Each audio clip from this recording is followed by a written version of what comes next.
Okay,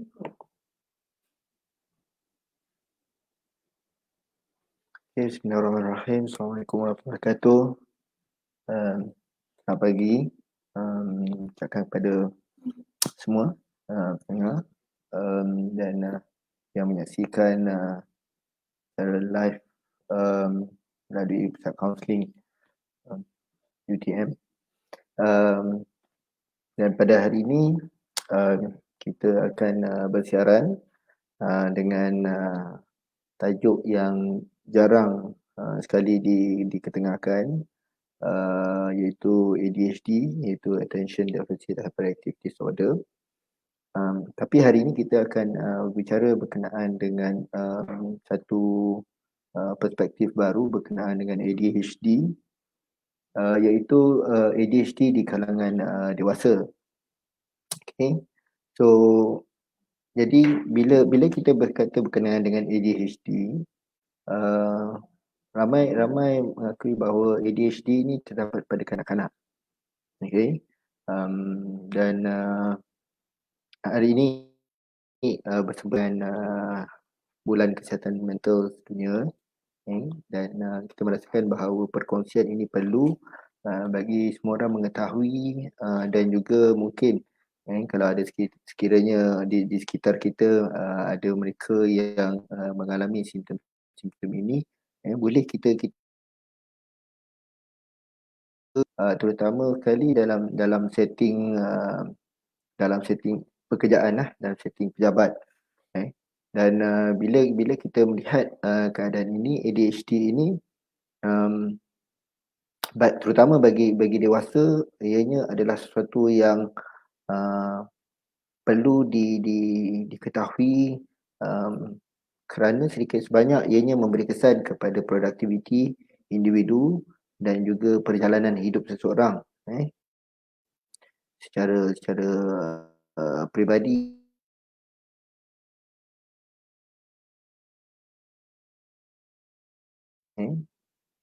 So bila kita biasa mendengar ADHD di kalangan kanak-kanak, di mana kanak-kanak ini menjadi tidak fokus, kanak-kanak ini mengalami kesukaran dalam mengadaptasi dengan persekitaran, terutama sekali mereka kanak-kanak yang berusia di bawah 10 tahun.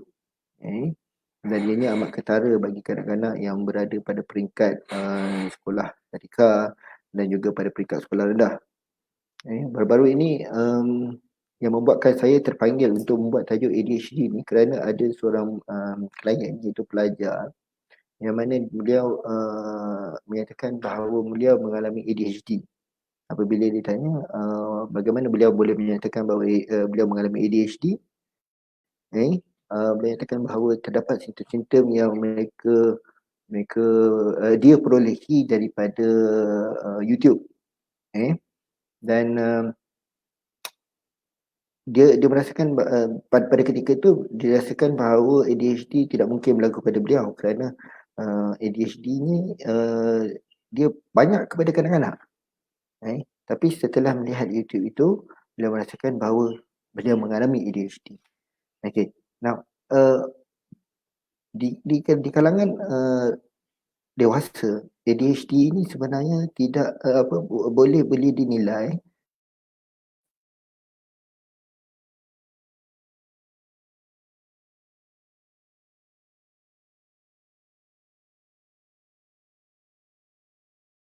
kesihatan mental. Okay, antaranya adalah psikologi klinikal dan juga psikiatris. Okay, so perlu maklum juga bahawa ianya kalau di dalam DSM, mungkin ada yang tidak tahu apa DSM. DSM ni adalah Diagnostic Statistical Manual for Mental Disorder. Apa yang kita ada sekarang ni adalah DSM-5. Di mana DSM-5 ini dia mengklasifikasikan penyakit-penyakit mental.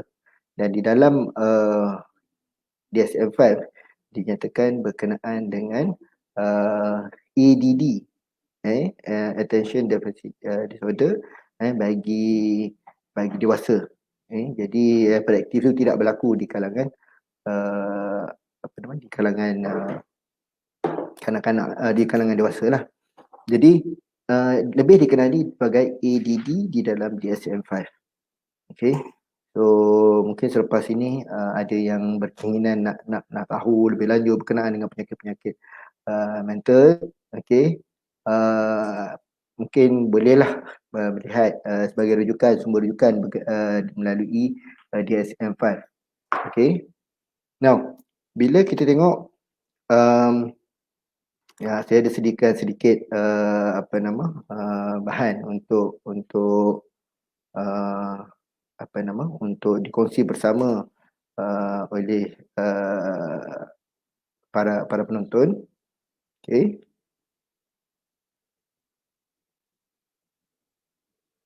Okay. Now,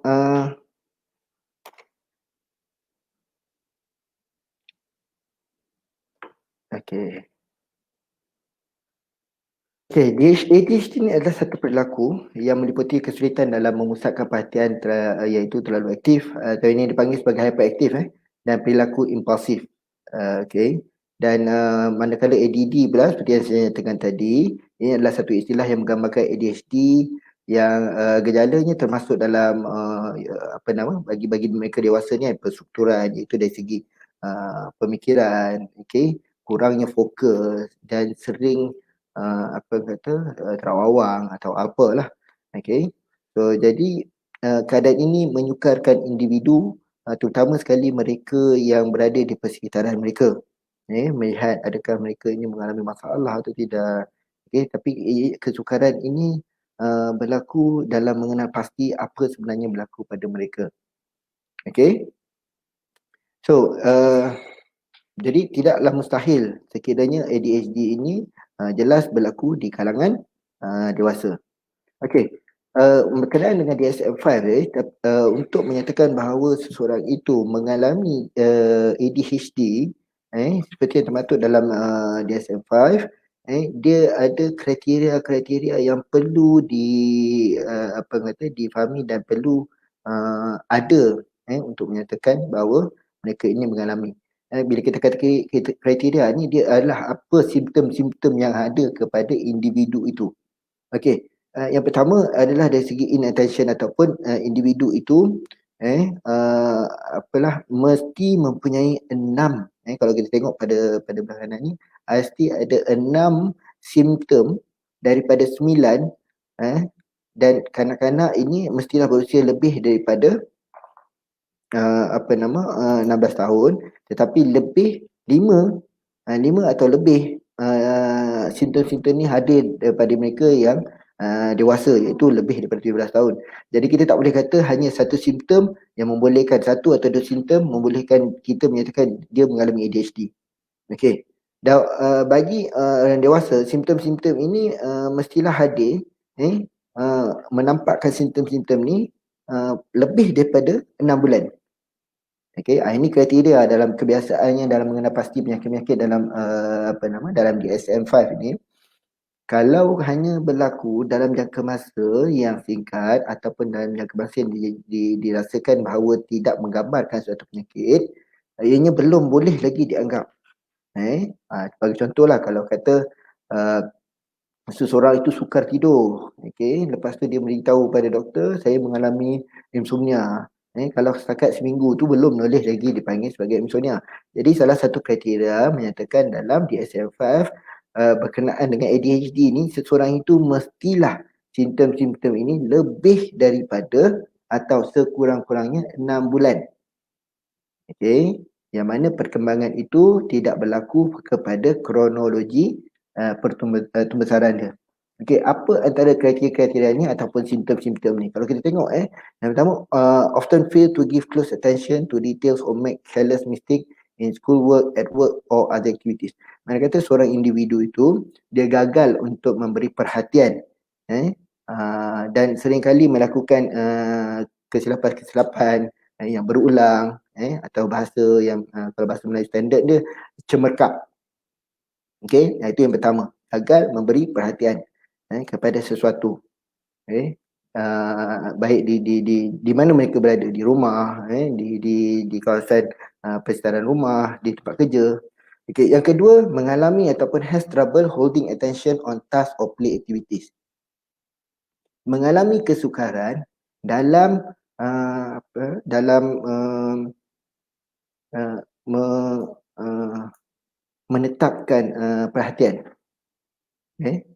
Means that dia tak boleh nak maintain perhatian, fokus kepada sesuatu aktiviti atau kerja.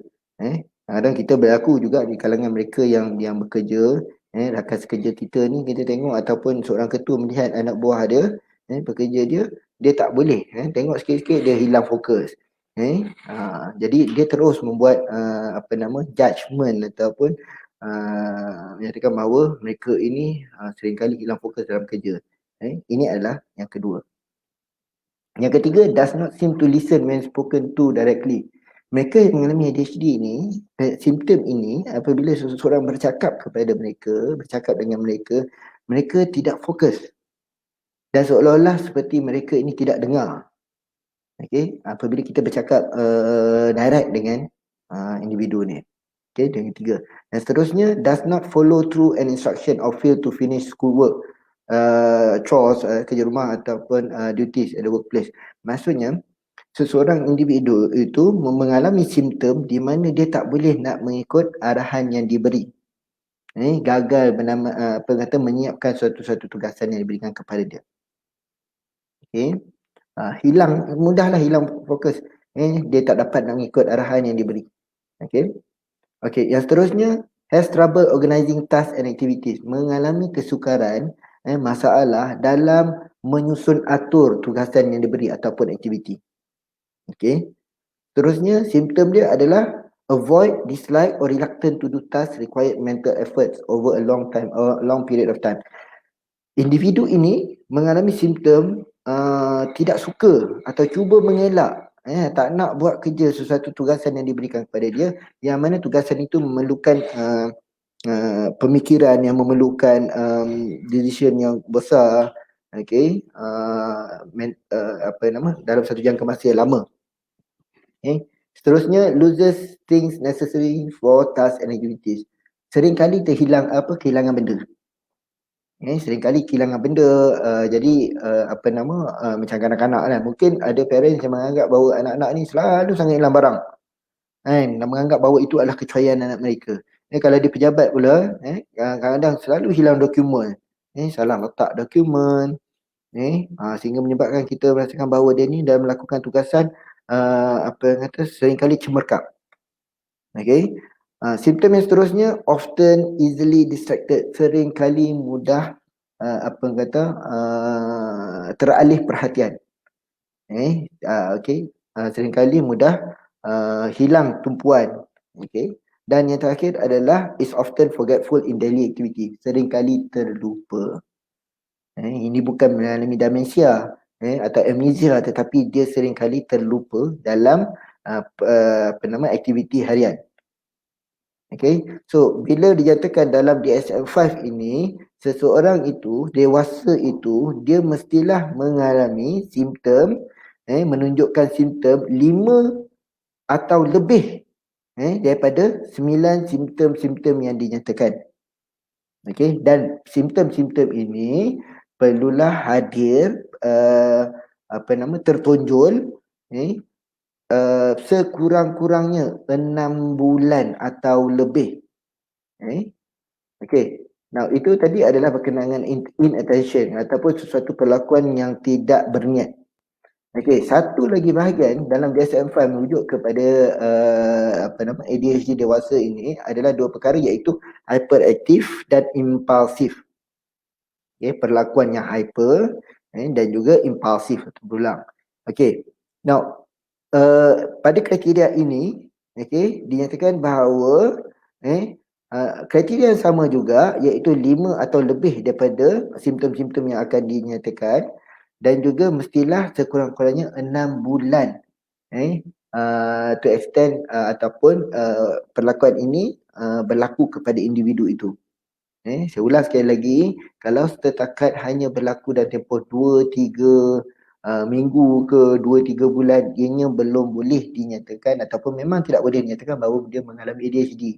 Mungkin kita akan merujuk itu kepada kemurungan sebagai contoh, okey, ataupun penyakit-penyakit yang lain. Okey, so apakah yang terkandung, kriteria yang terkandung atau simptom-simptom yang terkandung di dalam hyperactivity and impulsivity? Okey, pertamanya adalah often fidget with all taps, hand or feet, screams in seat. Okey, maksud dia individu ni, kalau kita perhati ada individu ni yang jenis tangan dia tak boleh duduk diam, kaki dia tak boleh duduk diam. Nak bergerak-gerak je, kadang-kadang tu main apa nama um, genang-genang kat meja lah, okay? Dia bergerak-gerak, okay? Scream in seat means dia tak boleh duduk diam. Dia macam rasa macam rimas kan, kita tengok dia pasal apa macam tak selesa duduk, okay? Dia tak boleh fokus kepada satu kedudukan dan tangan dia perlu apa kata seringkali bergerak-gerak. Okay, ini bukan Parkinson Okay, kemudian yang simptom seterusnya, leave seat in situation where remaining seated is expected, means that meninggalkan satu keadaan tu, satu tempat duduk itu, remaining seated is expected means that dia diminta untuk duduk, sampai kena tegur untuk duduk semua kan. Okay, dia tak boleh duduk diam lah. Yang ni katakan sebagai hyperactivity. Okay. Okay, simptom seterusnya, runs about or climbs in situation where it is not appropriate. Ini jarang sekali lah berlaku, okay, kepada yang dewasa lah. Tetapi mereka ni kalau kanak-kanak ni dia berlari sana sini, nak memanjat aja. Saya harap tak ada orang dewasa di luar sana yang ada simptom macam ni lah.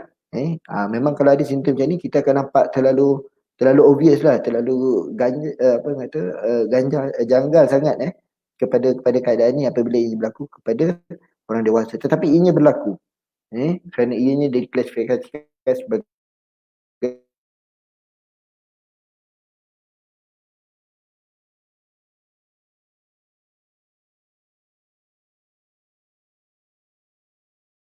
satu aktiviti. Dia ni dia tak boleh buat aktiviti ni dalam keadaan yang senyap. Nak bising aja. Okay, dia terlalu excited mungkinan. Okay, itu simptom. Seterusnya simptom berkaitan is often on the go acting if driven by motor, means that dia ni, yelah kita tahu bila kita kata berkenaan hyper ni, dia tak boleh duduk diam. Jadi dia on the move saja. Selalu saja bergerak, selalu saja, apatah lagi dia driven by pergerakan badan dia lah. Driven motor. Often talk excessively. Yang ini ada juga situasi di mana dia tak boleh duduk diam, tak boleh senyap, nak bercakap saja. Okay, sering kali keadaan ni berlaku. Kadang-kadang kita kata individu ni talkative. Memang tidak dapat dinafikan ada individu ni yang bila bercakap ni dia tak boleh berhenti. Okay, tapi janganlah lepas ni kita tengok orang tak berhenti bercakap, orang tak berhenti bercakap je, aktif bercakap je, dia ni mesti ADHD. Tidak. Tak boleh kata macam tu. Kemudian after blurts out an answer before a question has been completed. Now, simptom ni kalau anda perasan lah di luar sana, ada orang ni bila diajukan soalan tu tak habis lagi di soal, dia terus jawab, terus pintas untuk menjawab. Keinginan nak jawab tu menyebabkan biasanya yang penanya ni mengalami kesukaran kepada yang menjawab ni. Dari individu yang menjawab ni, simptom ADHD ni, dia nak dia jawab sebelum sesuatu persoalan itu habis ditanya. Okay. Nah, seterusnya, simptom seterusnya adalah often have trouble waiting his or her turn. Individu ni kalau kita boleh perasan kalau beratur lah, dia tak sabar nak menunggu dia punya giliran. Okay. Sama ada dia berlaku anxious ataupun gemuruh kan, ataupun dia tak sabar-sabar hilang sabar dalam menunggu giliran dia. Dan sama ada dia akan burst marah ke ataupun potong line ke Ni kadang-kadang ada juga perangai kalau kita tengok rakyat Malaysia kan, ada yang tak sabar. Istilahnya kita tak sabar, tapi kalau kata itu hanyalah salah satu dia simptom. Bila kita tengok pada individu yang tak sabar ni, bila kita tengok yang lain ada atau tidak simptom-simptom lain yang boleh kita nyatakan bahawa dia ni mengalami simptom-simptom hyperactivity dan impulsivity yang boleh membawa kepada ADHD. Dan yang terakhir, simptom yang terakhir di bawah klasifikasi ini adalah often interrupt or intrudes on others. Okay. Makna kata dia ni suka mencelah. Okay. Kita suka mencelah, suka intercept seorang tu, tengok orang tu tengah borak kan, kita individu ni datang kan, bagi salam pun tidak, terus terus je mengganggu interaksi orang lain. So keadaan ini saya yakin banyak juga berlaku dan sering kali kita berlaku kita lihat individu-individu di luar yang sering kali merasakan bahawa ianya kurang adab, tetapi sebenarnya ianya merupakan salah satu simptom berkenaan dengan DSM berkenaan dengan ADHD dewasa. Jadi boleh kita lihat bahawa ada dua kalau kita nak tengok klasifikasi kriteria DSM-5 berkenaan dengan ADHD dewasa ini. Pertama adalah inattention, yang kedua adalah hyperactivity dan impulsivity. Okey. Jadi kalau kan tadi kita ada 9 dan ni kita ada 9. Okey, total kita ada 19 simptom yang boleh kita lihat kepada individu itu. Sekiranya dia menunjukkan simptom-simptom ini, kebarangkalian kecenderungan untuk dia mengalami ADHD dewasa ataupun ADD, provided dia mestilah mempunyai 5 atau lebih bagi bahagian inattention simptom itu, dan juga 5 atau lebih daripada bahagian hyperactivity dan impulsivity. Okey. So dan juga ianya mestilah sekurang-kurangnya simptom-simptom ini tertonjol atau dapat dilihat sekurang-kurangnya dalam tempoh 6 bulan dan berlaku secara konsisten. Okey, yang mana ianya tidak selaras dengan usia individu itu. Okey. So, perkara-perkara ini perlu dilihat juga semasa proses diagnose oleh sama ada clinical psychologist ataupun psychiatrist. Apakah perkara-perkara ini sebelum mereka ini boleh dikatakan sebagai ADHD? Okey. Several inattentive or hyperactive impulsive were present before the age of 12. Makna kata tanda-tanda ini kan, kalau sekiranya sebelum usia 12 tahun tak ada tanda-tanda ini, dia belum boleh dinyatakan atau tak boleh dinyatakan bahawa dia mengalami ADHD. Sebab kalau kita tengok ADHD ni daripada kanak-kanak lagi.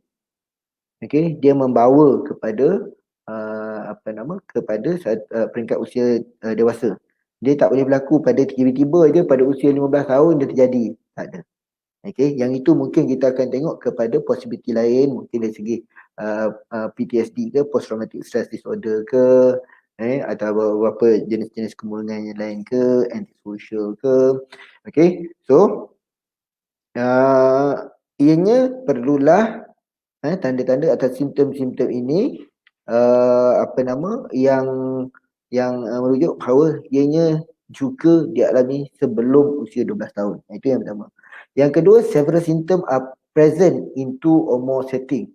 So kalau kata individu itu, simptom-simptom ini hanyalah tertonjol pada satu tempat saja. Contoh, di rumah dia tak ada menunjukkan simptom-simptom ni. Tapi di tempat kerja dia ada menunjuk simptom-simptom ini. Itu tidak juga dikira sebagai consistent simptom pada ADHD. Okay. Dia mestilah di rumah dia macam itu, di tempat kerja dia macam itu, pergi dekat mall pun dia macam itu. Okay. So dengan sesiapa saja memang itulah. Sebab kita nak bezakan kalau kata ianya hanyalah berlaku di pada satu setting dan tidak sama pada setting-setting yang lain, itu mungkin berkaitan dengan personality individu itu. Tapi kalau kata simptom itu, ke mana saja dia pergi, Kalau kata dia hilang fokus di rumah, seringkali hilang barang di rumah, tak tahu letak barang kat mana, tak. Lepas tu dia pergi tempat kerja pun mengalami menunjukkan simptom-simptom yang sama. Tak boleh fokus, seringkali hilang barang, tak boleh terima arahan. Dia pergi kursus pun macam tu juga. So ini yang dinamakan bahawa simptom-simptom itu mestilah konsisten ataupun hadir pada dua ataupun lebih setting. Okay. Kemudian yang ketiga pula, there is clear evidence that the symptom interfere with reduce the quality of social, school or work functioning. Bahasa mudahnya, semua bukti-bukti ini, simptom-simptom ini mestilah menunjukkan bahawa ianya memberi kesan kepada kualiti seseorang itu kepada semasa di dalam setting sosial, di tempat kerja, sehingga menyebabkan fungsi individu itu terjejas. Okay, yang maksudkan terjejas ini macam kualiti kerja dia. Okay, tidak seperti yang diharapkan. Okay, interaksi dia dengan orang pun tidak seperti yang diharapkan. Okay, jadi simptom-simptom ini mestilah boleh dianggap mengganggu fungsi ataupun mengurangkan fungsi individu itu. Okay, dalam setting-setting tertentu lah. Okay, dan yang terakhir adalah the symptom do not happen only during the course of schizophrenia or other psychotic disorder. The symptom are not better explained by another mental disorder. Maksudnya saya dah sentuh tadi berkenaan dengan ini. Sekiranya simptom-simptom ini individu itu memang telah didiagnose mengalami beberapa penyakit-penyakit mental yang lain, secara dasar je kita tak boleh menyatakan bahawa individu itu mengalami ADHD. Okey. Kalau kata dia atau di bawah pengaruh bahan terlarang sebagai contoh, sampaikan dia tak boleh nak duduk diam. Melompat sana sini.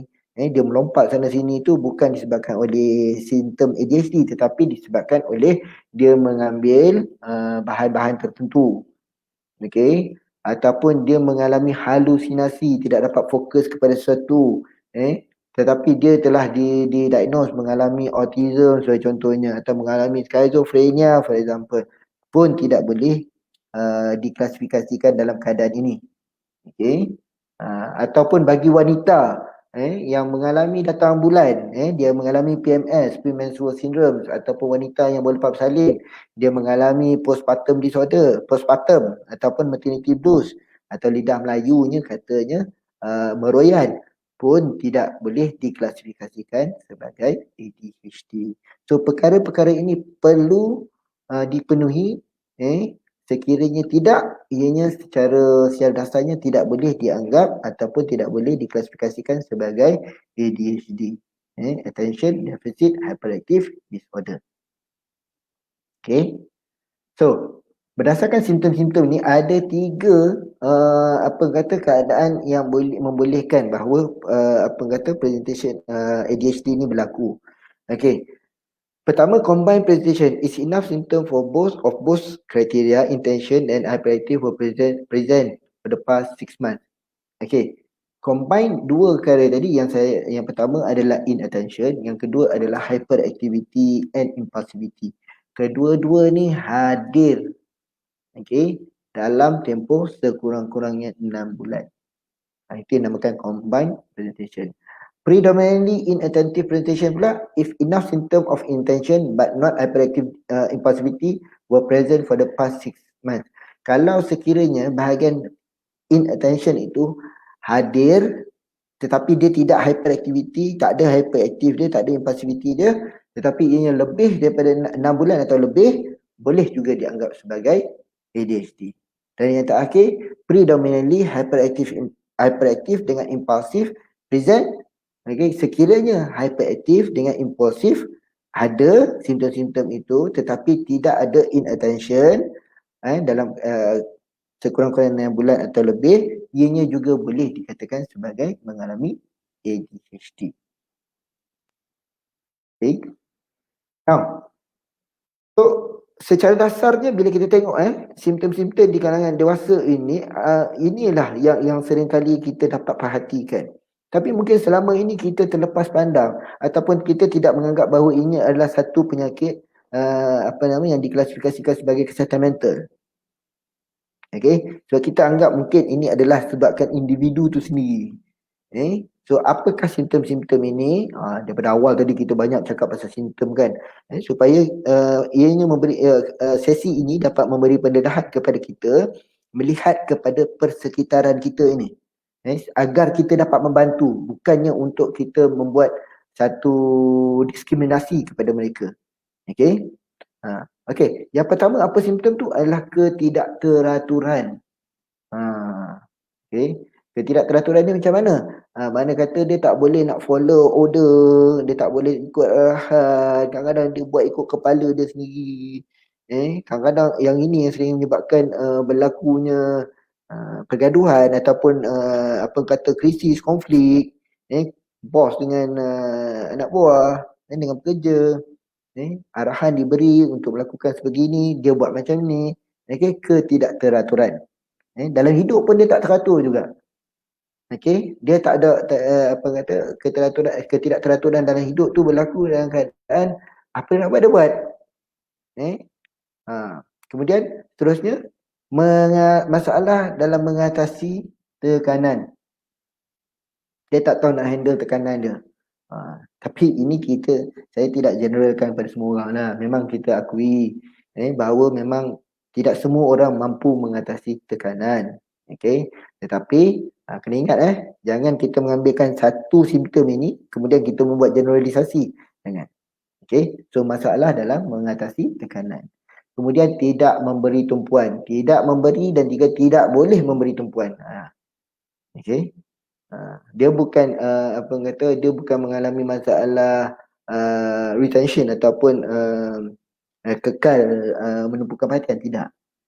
Sebab maklum bahawa setiap daripada kita ni ada tempoh masa yang limitasi individu itu dalam menumpukan tumpuan. Ada orang boleh menumpukan tumpuan dalam setengah jam, ada yang boleh menumpukan perhatian dalam tempoh 1 jam. Tapi bagi mereka ini yang mengalami ADHD ni, dia tempoh tumpuan dia kepada sesuatu tu agak minima. Mungkin 5 minit, mungkin 3 minit. Baru 3 minit dia dah gelisah. Dia mulalah buat perkara-perkara yang menyebabkan orang lain terganggu. Kemudian masalah mengikuti dan menyelesaikan tugas. Ini saya nyatakan tadi juga sekadar sebagai satu penjelasan. Sukar nak mengikut arahan, sukar untuk menyelesaikan satu tugas yang diberi. Cumanya keadaan ini seringkali menimbulkan masalah kalau kata di tempat kerja. Sekiranya kumpulan pentadbir ataupun kumpulan top management mengalami ADHD ni. Yang ini yang kumpulan sokongan seringkali bermasalah dengan kumpulan atasan. Kadang-kadang kita terlepas macam saya kata tadi lah, jarang sekali kita nak tahu ini adalah disebabkan oleh ianya juga merupakan satu masalah ataupun satu penyakit mental. Kemudian masalah rumah tangga. Kalau dah tak boleh nak tumpukan perhatian, kalau dah tak boleh nak mengatur sesuatu, ianya akan memberi implikasi kepada hubungan dalam rumah tangga itu sendiri, baik suami isteri. Kemahiran pengurusan masa yang lemah.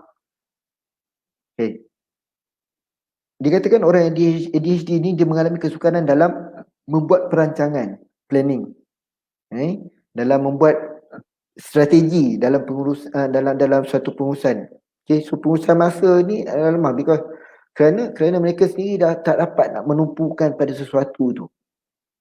Sebab memberi kesan yang lain adalah dia dari segi emosi seringkali pemarah ataupun agresif. Agresif tu tidak banyak yang dibangkitkan dalam simptom ADHD, tetapi dia mudah marah. Seperti yang kita tengok simptom sebelum ni, dia tak sabar dalam menunggu giliran dia. Okey, yang ini akan mencetuskan rasa marah, emosi dia, dia tak terkawal emosi dia. Kemudian perhatian mudah teralih, okey, diverted, mudah sangat teralih arah. Kemudian kemahiran mendengar yang lemah dan apa kata, seringkali terlupa berkenaan isu-isu penting dalam hidup. Itu yang dimaksudkan tadi, individu itu boleh hilang fungsi. Disebabkan oleh ADHD ini, individu tu boleh hilang kefungsian dia. Kalau dia seorang bapa, dia tidak berfungsi sebagai seorang bapa apa kata, yang sepatutnya. Kalau seorang pelajar tu dia mengalami ADHD ni, mungkin fungsi dia sebagai pelajar, contoh fokus dalam kelas, buat assignment, apa seringkali konflik dengan pensyarah, hadir lewat, this kind of thing. Okay. Jadi apakah rawatan-rawatan bagi ADHD ni? Okay, obviously dari segi apa nama ubat-ubatan, saya kira hadir kepada uh, berjumpa bersama ada clinical psychologist ataupun psychiatrist, ubat-ubatan seringkali diberikan. Okay, ada beberapa yang digunakan Kemudian latihan kemahiran. Latihan kemahiran ini juga apa kata boleh dimasukkan beberapa terapi-terapi ataupun pendekatan. Dan tidak mustahil benda apa kata individu ini boleh dilatih. Seperti sebagai contoh, bagaimana mengekalkan fokus kepada sesuatu. Okey. Bagaimana menerima arahan dengan cara yang mudah. Ini nak kena pasti keadaan semasa keadaan semasa individu itu. Okey. Kemudian dari segi pendidikan, yang ini pun boleh juga terkait dengan terapi dari segi pendidikan lah, latihan-latihan tertentu ataupun pendekatan-pendekatan yang dalam silibus itu sendiri boleh membantu kepada dewasa itu, individu itu. That's why pentingnya dalam keadaan ini tidak berlaku diskriminasi kepada mereka yang mengalami penyakit-penyakit mental sebenarnya. Okay, ada penyakit mental ini is curable nature dia, ataupun boleh diubati, boleh pulih, walaupun tidak 100% tapi boleh pulih. Jadi pendidikan dalam rawatan ADHD ni penting, dan mereka yang mengalami ADHD juga perlu didedahkan berkenaan apa yang mereka alami, apa yang mereka lalui. Sebab pentingnya supaya tidak berlaku low self esteem, jati diri yang rendah, tahap keyakinan diri yang merundum, sebab tak ada siapa nak dia. Sebagai contoh, kalau kata pelajar tu dia mengalami ADHD, bila datang tugasan secara berkumpulan, semua tak nak dengan dia. Okay, semua tak nak dia. Benda tu memberi kesan kepada individu ini. That's why mereka yang mengalami penyakit mental ini, seharusnya kita bantu dari segi memberi sokongan. Dan memahami apa itu penyakit-penyakit mental sebenarnya banyak membantu kita dalam mengelakkan berlakunya diskriminasi terhadap mereka. Dan obviously counselling dalam perawatan ADHD. Kita akan tengok tidak semua ADHD ni pada tahap yang severe ataupun tahap yang terlalu serius. Ada itu yang mild ataupun ringan. Dan mereka hanyalah ada beberapa simptom sahaja yang ditonjolkan. Yang itu kita boleh bantu. Okay. So, hubungan rawatan ini dapat membantu banyak gejala-gejala ADHD, tetapi untuk menyembuhkan 100% itu mungkin agak sukar lah, dan memang biasanya orang akan tanya penyakit-penyakit mental ni boleh atau tidak sembuh 100%. Sebenarnya tidak 100%. Okay. Jadi itu sebab peranan ubat-ubatan dalam penyakit-penyakit mental ni, dia akan bertindak kepada mengurangkan risiko ataupun mengurangkan kesan jangka masa panjang. Okay. Tapi kalau dah makan ubat, bagi mereka yang mengalami penyakit-penyakit mental ni, kalau boleh konsisten kepada ubat dan mengikut preskripsi, kerana boleh berlaku relapse ataupun berulang. Okey, apakah penyebab-penyebab kepada ADHD ni? Okey. Pertama adalah genetik. Okey. Genetik yang ada sebab apa dia merupakan antara inheritance, penyakit-penyakit keturunan yang ada dalam genetik kita, dalam apa nama dalam lineage ataupun jaringan kekeluargaan tu. Okey, jaringan keluarga itu memang ada. Okey. So hereditary lah, dia klasifikasi sebagai inheritary, penyakit yang diturunkan. Okey, kemudian persekitaran. Boleh atau tidak seorang itu mengalami ADHD dalam keadaan persekitaran? Ya. Sebagai contoh, kalau kata masa dia kanak-kanak, berlaku satu trauma, sebagai contoh pada usia 2 tahun, 3 tahun, dia mengalami satu trauma pada ketika itu, cara dia di penilaian atau bagaimana. Yes, berlaku juga. Yang ini bila kita tengok dari segi genetik dengan persekitaran, kita selalu melihat dari sudut nature versus nurture. Yang mana satu yang menyumbang kepada penyakit-penyakit sesuatu. Sebab kalau dulu, satu ketika dulu, kebanyakan penyakit mental ni dianggap sebagai penyakit-penyakit berketurunan. Tetapi apabila diamati, ada penyakit-penyakit yang mana dianggap sebagai ianya boleh berpunca oleh persekitaran. Jadi, salah satunya adalah bila kita kata persekitaran ni, jangan kata ni, layanan seseorang kepada kita, trauma-trauma tertentu. Jadi, disebabkan itu, salah satu daripada kriteria yang kita tengok tadi, simptom-simptom tadi, ianya mestilah, kriteria-kriteria ini, simptom itu, mestilah wujud sebelum individu itu berusia 12 tahun. So kalau kata tiba-tiba dia tengah umur 20 tahun, tiba-tiba dia tu kita klasifikasikan bukan sebagai ADHD. Itu kita akan tengok kecenderungan kepada penyakit mental yang lain. Dan seterusnya yang ketiga adalah masalah perkembangan. Okey, apa yang dikatakan masalah perkembangan ni?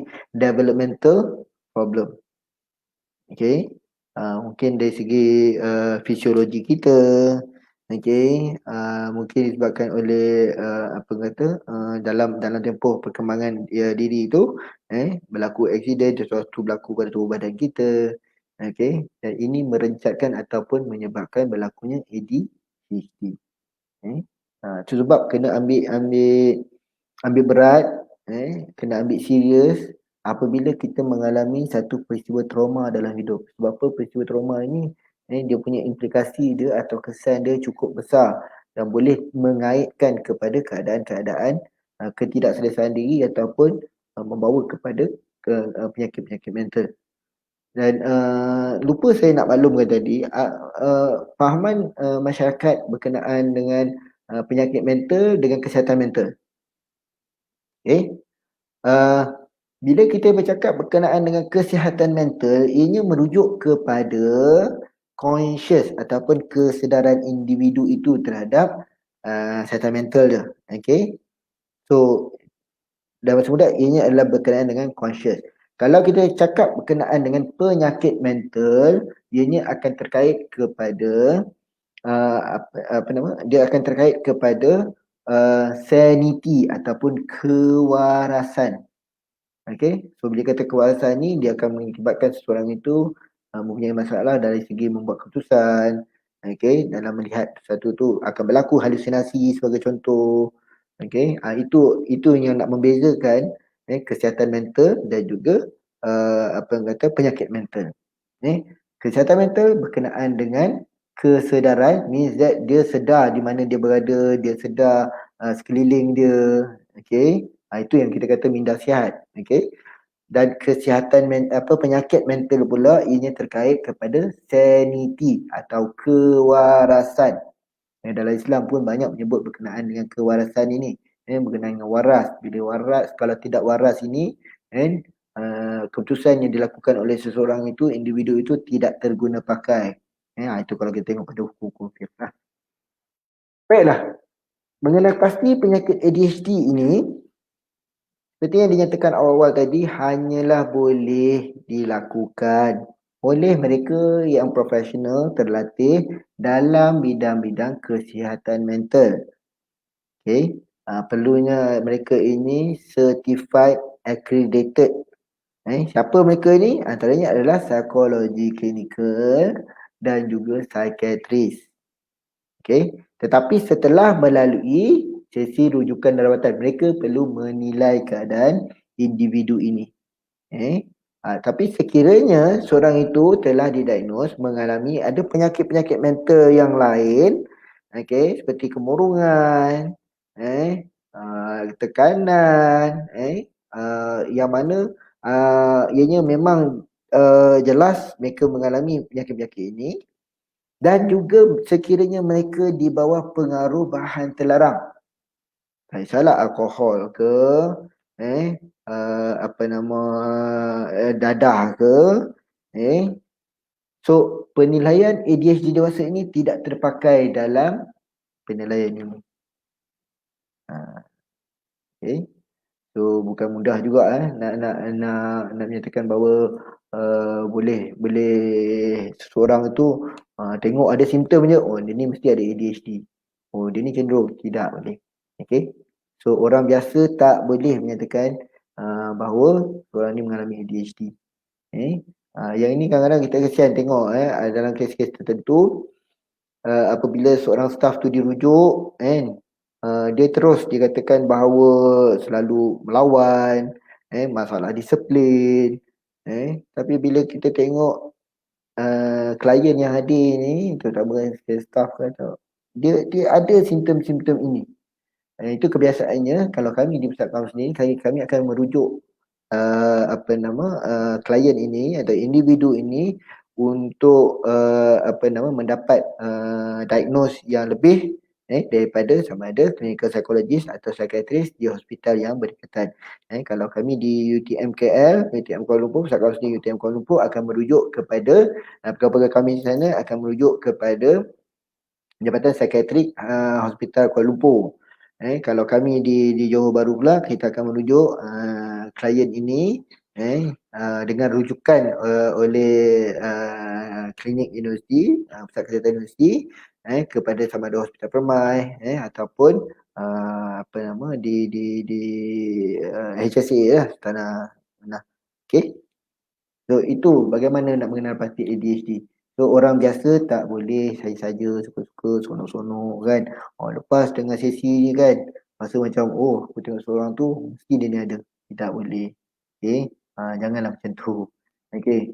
So saya rasa setakat ini saja, mungkin ada satu bentuk perkongsian. Saya akan cuba melihat beberapa persoalan yang ada disoal oleh pendengar-pendengar ataupun penonton-penonton dalam sesi live ini. Okay, yang boleh saya tengok. Okay, soalan dia ada seorang ni daripada Fuziatun Barudin.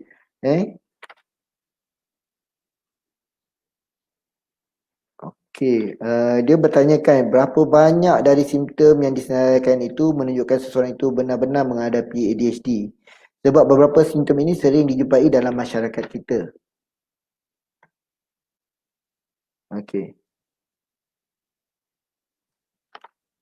Now, bila kita cakap pasal simptom-simptom ini, masyarakat kita ni macam inilah. Kita mungkin dah terdedah kepada simptom-simptom yang selama ini kita tak menganggap ini adalah satu simptom. Okay, tapi lebih kepada PL seseorang, lebih kepada tabiat seseorang. Now, saya satu ketika dulu pun sebelum mengetahui pasal ini pun saya menganggap demikian juga. Merujuk kepada kita tidak expose ataupun tidak didedahkan berkenaan dengan bagaimana ataupun mengesan bagaimana melihat sesuatu itu bukan sebagai sesuatu yang normal. Tapi pasal kita dah terdedah setiap hari, kita menganggap itu adalah sesuatu yang normal. Seperti saya contoh, salah satu simptom dalam hyperactivity dan impulsivity tadi, seseorang yang suka mencelah. Kita cakap dia ni suka mencelah ni satu perangai buruk. Kan? Bila perangai buruk ni kita terus memberi memberi satu apa nama, macam kita terus judge dia, tak boleh. Okay. Tapi kalau macam saya kata tadi, dari segi budaya memang ianya sering berlaku. Okay. Orang tak dengar kata kan, kadang-kadang kita kata mak ayah ni kan, bagi anak kan, peringatkan anak, selalu ni marah anak, anak tak ikut ni, anak tak ikut tu. Tetapi kita masih belum boleh menyatakan bahawa dia mengalami ADHD. Ha, okay. Sebab keadaan ini uh, perlunya dia sesuai dalam DSM ni, dia tak kata uh, satu dua simptom dah membolehkan kita mengatakan bahawa dia mengalami penyakit ni, tak boleh. Okey, dia sebab dalam DSM dia menyatakan bahawa okey, sebagai contoh dalam inattention tadi, daripada 9 simptom tu, okey, bagi dewasa dia kena ada sekurang-kurangnya 5, okey, untuk dia diklasifikasikan. Diklasifikasikan, belum lagi untuk diagnose bahawa dia mengalami. Okay. So kalau kata ini berlaku, ianya perlulah dalam keadaan konsisten. Simptom-simptom yang berlaku ini perlu dalam keadaan yang konsisten. Kalau hari ni dia jadi macam tu, minggu depan dia okey, minggu ni tidak. Okay. Simptom-simptom yang hadir ini mestilah dalam keadaan yang konsisten. Okay. Tu penting jugalah bila kita perhati dia dekat tempat ni dia sama, dia perangai macam ni, bila pergi tempat lain pun sama juga perangai macam tu, pergi tempat lain pun sama juga perangai macam tu. Okay. Pun that's the thing. Okay. Satu tadi yang mungkin saya lupa sebut adalah ada orang ni dia tak boleh, dia mesti nak menyentuh satu. Okay. Mesti nak menyentuh satu. Dia tak boleh tengok benda tu duduk diam-diam kan. Okay. Dan benda tu berulang. Okay. Kalau kanak-kanak ni kita faham, tapi ni orang dewasa kan, ada je dia nak nyentuh, dia pantang tengok benda, bila tengok benda tu dia nak sentuh, bila tengok ni benda sentuh. Okay, that is one of the possibility. Dia akan apa nama, boleh kata simptom-simptom ni ada dalam masyarakat, ada kita tahu dengan tu mungkin kita sedar bahawa dan peranan kita sebenarnya membantu. Apabila kita tahu simptom ni, peranan kita membantu. Sama ada kita nak bantu nak merujuk dia ke, atau problem bila you dah berapa lama dah alami macam ni, bukannya terus kita menghukum. Terutama sekali kalau kata pensyarah ke, apa lagi kalau kata kita kata ketua sebuah bahagian ke, jabatan ke, jangan hukum terus. Sebab kadang-kadang mungkin dia ni dah diagnose. Nah, soalan seterusnya daripada Sarah Hana, can you develop adult ADD ADHD when you have MDD? Okay, tak boleh. Sebab MDD ataupun apa nama, manic depressive disorder, MDD ni untuk pengetahuan, manic depressive disorder ni adalah salah satu daripada penyakit mental yang lain. So kita tak boleh nak nyatakan bahawa bila you ada present tanda-tanda ni, simptom-simptom ni, you terus nyatakan bahawa dia adalah ADHD, tak boleh. Okay. Kalau macam tu banyak penyakit yang ada pada kita ni kalau ikutkan. Sebab apa? Dalam DSM ni pentingnya kita seorang tu memahami DSM, dan kenapa perlunya ada DSM sebagai terma rujukan kepada penyakit-penyakit berdasarkan simptom-simptom yang ada. Walaupun ada penyakit-penyakit tu yang mana simptom dia overlap, bertindan, sama. Okay, so apa yang membezakan? Sebagai contoh, stres dengan depression. Okay, kemurungan dengan tekanan. Ada beberapa simptom bersama, tetapi ada yang perlu rujuk kepada DSM.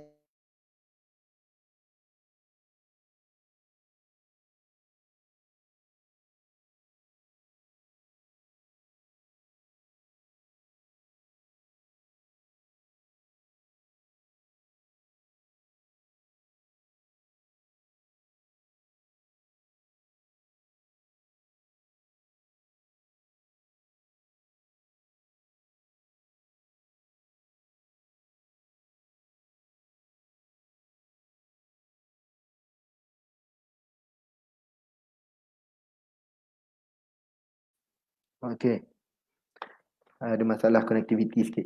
Okay, sorry. sama ada mild atau severe symptom, okay, this one need to apa kata, macam saya kata tadi lah, ada nampak simptom-simptom sepatutnya kita bawa terus, rujuk terus kepada clinical psychologist atau psychiatrist. Mereka yang boleh menyatakan bahawa sama ada mild atau severe.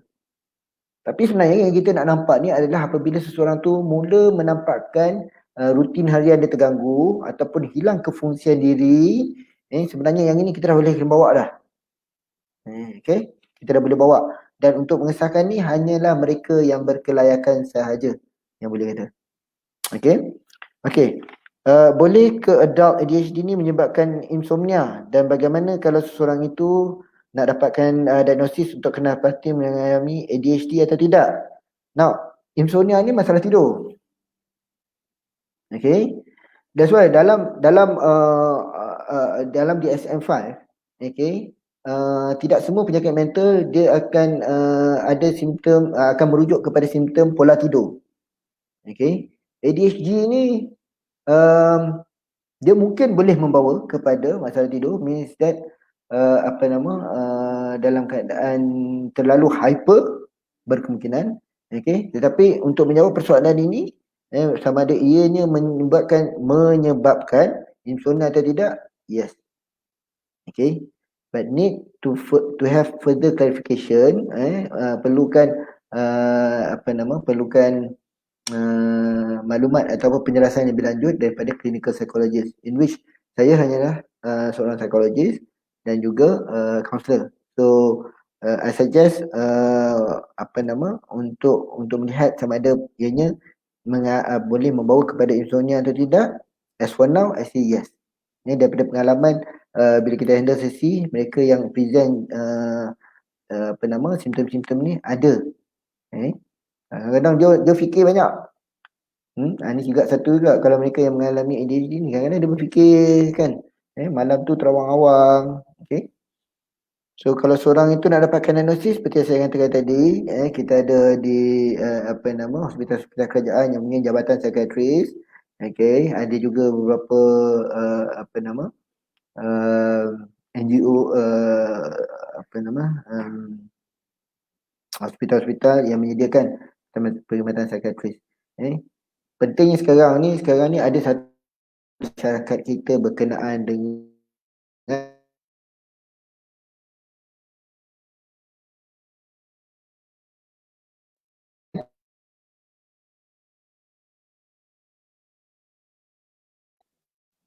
banyaknya daripada masyarakat, daripada agensi-agensi memberi pendedahan kepada masyarakat berkenaan dengan pentingnya kita tahu berkenaan dengan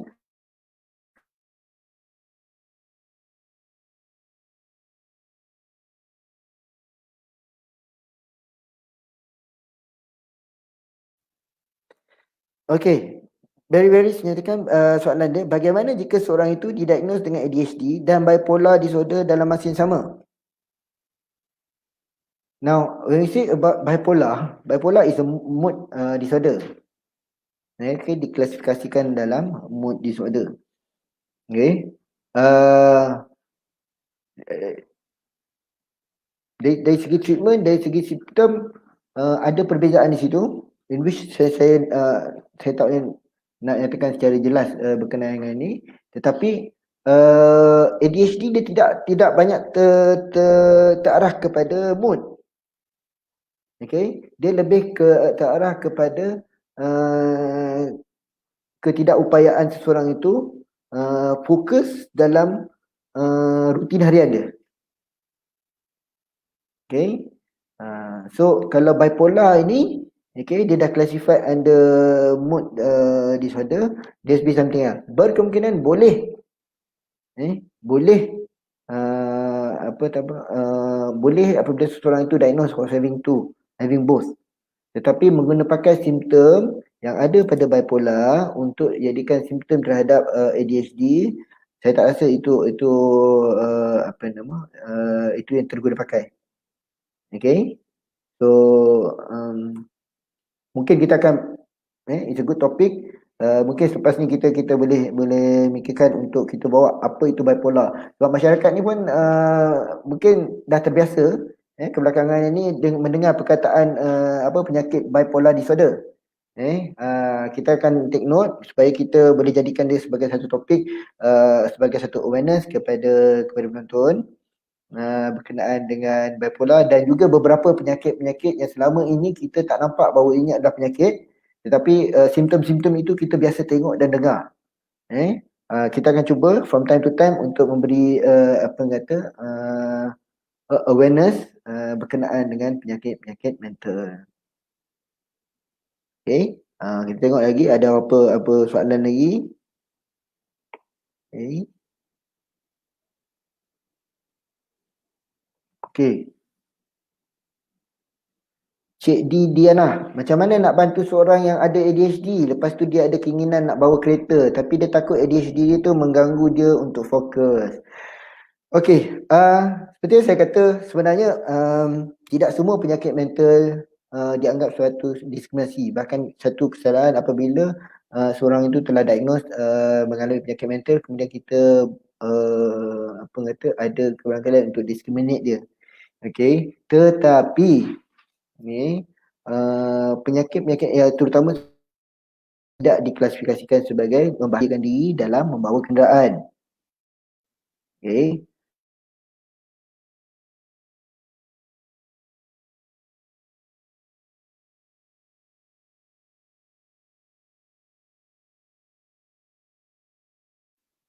Dia sedar bila keadaan-keadaan ni boleh berlaku. Okay. So kalau kata dia punya tahap fokus dia tu hanyalah beberapa minit for example. Okay.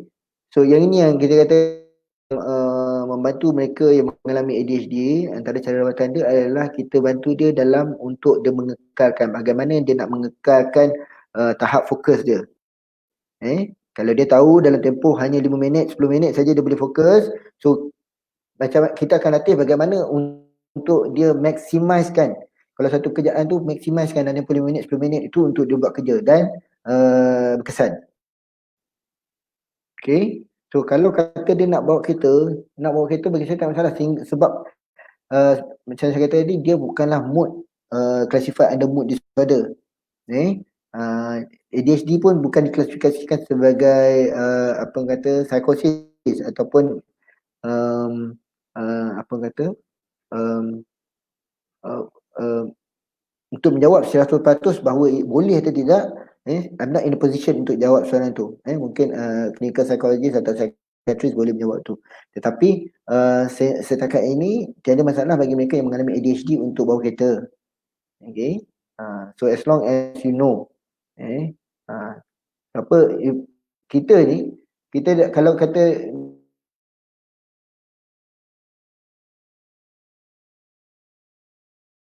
kita kata berkenaan dengan kita state boleh dalam keadaan kita masih lagi boleh berfikir ke, masih lagi boleh buat keputusan ke. Okay. Boleh apa nama Cik D Okay. Satu lagi SF Mastura. Assalamualaikum, soalan saya tak berkaitan dengan tajuk hari ini, tapi saya nak tanya, kawan saya merupakan pejuang MDD. Okay. Manic Depressive Disorder. Okay. Dan ambil medication, cuma appointment doktor tak kerap dan dia seorang yang malu untuk bercerita. Saya nak mendapat nasihat dari sebagai kaunselor dan psikologis, bagaimana saya mahu mendapat sokongan. Kawan baik ni kawan baik Mas Surah ke? Okay. So are you saying that you nak memberi support kepada dia? Okay, sebab kawan yang MDD punya struggle, saya juga kadang-kadang beremosi dengan keadaannya, mohon pendapat doktor. Okay. Tak kisahlah kalau kata kita ada kawan ke, kita ada ahli keluarga ke yang memang diagnosed of having apa penyakit mental. Okay. Pertama, I salute you guys. Okay, sebab bukan mudah. Okay. Bukan mudah dalam kita cuba membantu dan juga memberi sokongan kepada mereka yang mengalami penyakit-penyakit mental. Okay, penyakit mental ni ada yang relapse, mana kata yang berulang. Kalau dia di bawah, kalau dia under medication,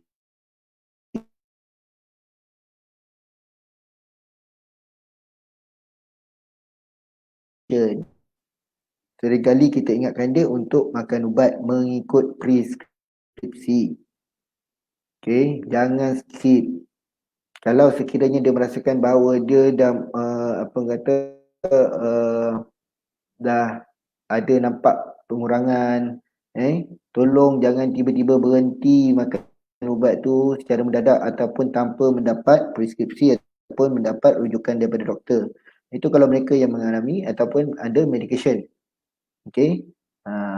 So sapak sebenarnya ada penyakit especially MDD ni, they need listener. Okay, hanya kita bagi sebagai satu psychosocial. Be a listener to them. Okay, be a listener to them sebab kadang saya maklum bahawa mereka ni akan cerita benda yang berulang-ulang. Kadang-kadang kita ni tak tahan nak dengar. Kan, benda ni kau dah cerita, benda ni dah kerap dengar. Tak apa, bagi je dia bercerita.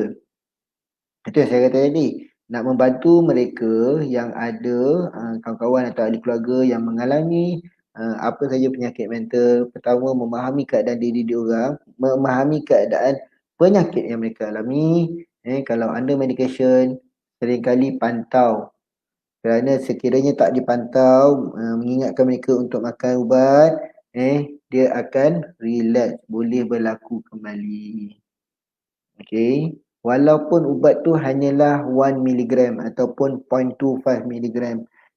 Ubat pengetahuan antidepresen ni atau ni memang perlu bagi beberapa penyakit. Okay, kerana ini membantu bagi mereka untuk stabilize keadaan diri mereka. Okay, Masturah Okey, yes Susalfa. Sahabat saya punya beberapa ciri yang dinyatakan sebagai ADHD, antaranya pemarah, tidak fokus dan tidak dapat mengatur masa dengan baik. Adakah beliau boleh dikategorikan sebagai ADHD? Dan bagaimana kita boleh bantu beliau? Seperti yang saya nyatakan tadi, kalau sekiranya hanya ada satu ataupun tidak lebih daripada 5 simptom, sebab istilahnya mestilah memenuhi sekurang-kurangnya 5 daripada 9 simptom. Dan keadaan itu mestilah sekurang-kurangnya telah berlaku secara konsisten selama 6 bulan atau lebih. Okay. So, kita tak boleh nak judge, simply judge. Apatah lagi kalau sekiranya, saya kata tadi, simptom-simptom yang ditunjuk ini, dia tidak pernah didiagnose mengalami ADHD, dan simptom-simptom ni tidak pernah ada apabila dia di bawah usia 12 tahun. So tak boleh. Kita akan divert, kita akan tengok kepada possibility penyakit lain yang dia hadapi. Most of it is kebarangkalian untuk dia mengalami kemurungan adalah tinggi sebenarnya. Sebab bila kita tengok simptom-simptom tadi, ada simptom yang overlap. Okay. So, bagaimana kita nak bantu? Cara paling mudah, kita bimbing dia ataupun kita rujuk dia lah kepada kepada profesional lain lah, macam doktor lah. Okay, boleh bawa dia kepada pada psychiatrist. Okay, dan dia sendiri kena bersedia lah untuk sesi tu. Okay.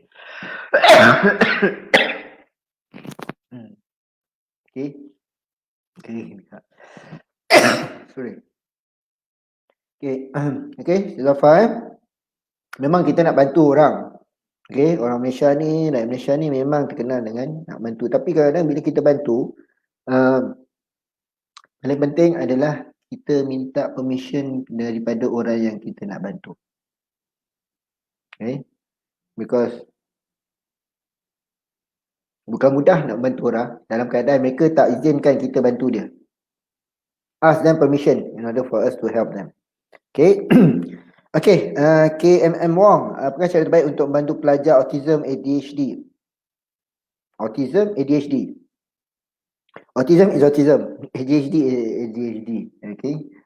Kalau ikutkan itu nak kena tengok lah lagi. Kalau dalam klasifikasi ADHD autism ni, dia ada Asperger. In which Asperger bukan lagi dianggap sebagai, diklasifikasikan sebagai dalam DSM-5. Okay. Kita ada apa lagi? Kita ada disleksia. Okay. Sehingga kita ada juga pelajar disleksia di peringkat universiti pun. Dysarthria pun ada juga. So kalau kita kata autism, bantu pelajar autism. Autism ni walaupun dia ada overlap dengan ADHD, especially on focus, uh, ada effort lebih sebenarnya sikit daripada pensyarah dalam bantu pelajar-pelajar begini. Okay, effort lebih yang saya nyatakan macam ni, because mereka ni kita tahu, sebab kalau autistic child, pelajar autism ni, dia diklasifikasi sebagai, dah diklasifikasi sebagai OKU, in which they requires special special education setting, bantuan PDP, pembelajaran dan pengajaran yang khusus untuk mereka. Okay, so I would say that it needs to, if possible, ada perbincangan dengan mungkin dengan pelajar ni sendiri, pada peringkat universiti. Kita pun ada menerima ada seorang dua pelajar autism yang mana dari segi belajar dia tak ada masalah. Cumanya permasalahan tu ada dari segi dari segi interaksi sosial harian dia. Okay. So dari segi belajar memang tak belajar, cuma dan satu lagi bila kita kata pasal interaksi sosial harian mereka ni, kadang-kadang kawan-kawan sekeliling tu dia tak faham. Yang ini yang menyebabkan pelajar-pelajar autism ni seringkali menjadi mangsa buli. Mangsa buli oleh rakan-rakan mereka sendiri. So buli tu sebenarnya satu form of diskriminasi sebenarnya terhadap mereka ni. Jadi perlu juga cara baik untuk membantu mereka adalah apabila keadaan ini difahami. Sebab kami di pusat kaunseling, baik pusat kaunseling UTM Kuala Lumpur dan pusat kaunseling Johor sebagai induk, kita menjadi tanggungjawab kita untuk memberi satu bentuk awareness berkenaan dengan keadaan-keadaan ini. Sebab apa keadaan-keadaan ini, penyakit-penyakit ini ada di sekitar kita. Kalau bukan di pejabat, kalau bukan di universiti atau tempat bekerja, yang juga boleh berlaku di persekitaran kita seperti di rumah, di kalangan keluarga-keluarga kita. Okay. Okay. Kita tengok lagi, ada lagi lebih kurang 20 minit lagi, mungkin kita boleh ada beberapa soalan lagi.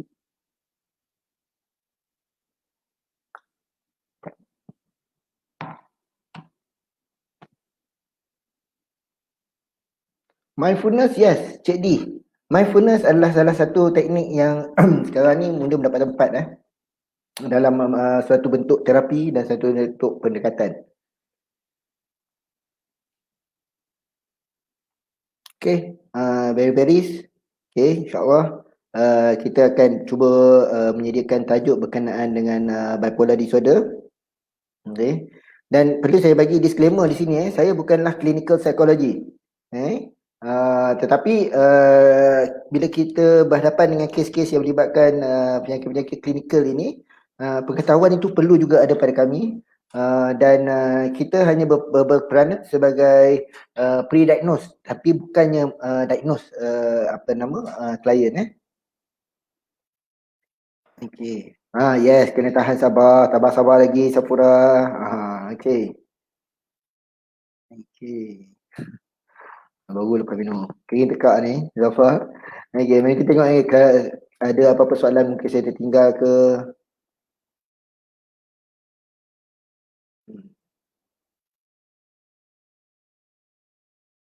Saya harap saya dah menjawab pada persoalan tadi daripada Fuziatun tadi, daripada Sarah Hana. Okay. Zaas pun tadi saya dah menjawab. Okay. Jadi tadi adanya kalau bukan staff student ATM macam mana ya? Sebenarnya dari segi perkhidmatan ni, tidak semua kaunselor terlatih sebenarnya dari segi klinikal. Tapi kami memang didedahkan berkenaan dengan perlunya mengetahui apa yang terkandung dalam DSM-5 sebagai rujukan kepada simptom-simptom seseorang. Okay. So macam saya kata tadi, sama ada setiap boleh mendapatkan rawatan di kerajaan, okay, mungkin di um, apa nama kalau kaunseling pun kena tengok jugalah, tak semua kaunseling menyediakan berkenaan dengan psikologi belazim ataupun keadaan penyakit-penyakit mental ni. Okay.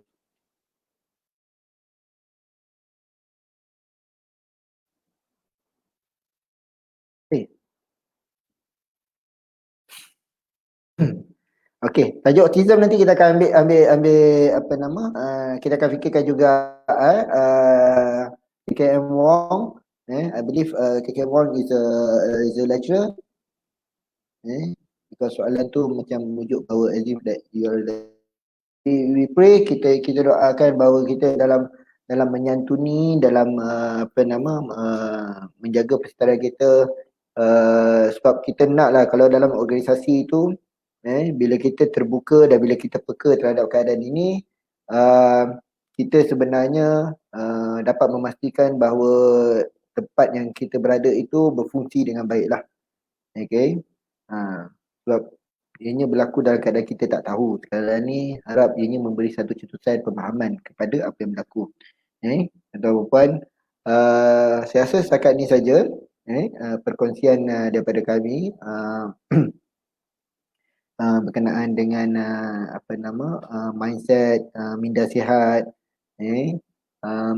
dan semoga perkongsian yang kami nyatakan tadi, yang kami berkongsi, yang saya berkongsi kepada anda semua boleh menjadi pencetus kepada minat untuk mengetahui apakah lagi penyakit-penyakit mental yang ada di luar sana yang yang dirasakan bahawa perlu diketahui. Bukan kita nak tahu sebab kita nak diskriminasi orang, tetapi pentingnya bila kita tahu berkenaan dengan ini sebab kita boleh terdedah dalam keadaan sekarang ini. Kita sebenarnya banyak bila dilihat banyak penyakit sebenarnya berpunca daripada keadaan sekeliling dan gaya hidup kita sendiri. Okay. Yang mana sedikit sebanyak menyumbang kepada peningkatan kalau baru-baru ini dalam kajian morbidity berkenaan dengan tahap kesihatan mental rakyat Malaysia ni, ada statistik yang agak menggusarkan lah, terutama bila kita tengok di kalangan remaja yang dah mula menunjukkan kecenderungan untuk mengalami beberapa penyakit mental, terutamanya depression, kemurungan, di mana kemurungan ni, untuk pengetahuan semua, kemurungan ini dianggap sebagai mother of all mental illness, ibu kepada penyakit-penyakit mental yang lain. Kemurungan. Jadi take serious, take actions and be aware about keadaan ini, dan insyaAllah kita akan jumpa lagi. Yes, insomnia juga banyak tajuk sebenarnya. Kalau kita selak DSM tu banyak tajuk sebenarnya yang akan membuka mata, memberi kesedaran kepada publik berkenaan dengan penyakit-penyakit mental. Bukan setakat tahu berkenaan dengan kemurungan, bukan setakat tahu apa itu kegelisahan ataupun anxiety, apa itu stres. Sebenarnya banyak lagi penyakit-penyakit yang boleh kita ketengahkan untuk diberi pemahaman kepada publik. Dan insyaAllah kita akan ada series lagi. Just stay with us bersama kami, dan sekiranya ada apa-apa soalan boleh terus berhubung kepada kami melalui media-media sosial kami di Facebook dan juga di IG, dan boleh email terus kepada kami. Dengan itu saya terima kasih banyak. Saya ucapkan terima kasih banyak-banyak kepada para penonton yang ada tu yang kekal daripada awal hingga akhir. Okay, dan ada itu yang nanti-nanti kepada siri siri sesi kita ni. InsyaAllah kami akan cuba memberikan yang terbaik dan memberikan gambaran.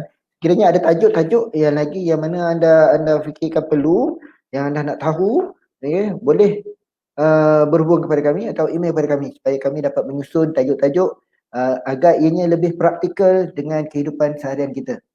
Okay, so dengan itu saya ucapkan terima kasih sekali lagi. Semoga kita jumpa lagi. With that, aku qouli hadza fastaghfirullah li wa lakum. Assalamualaikum warahmatullahi wabarakatuh. Have a nice day. It's okay not to be okay. Bye bye.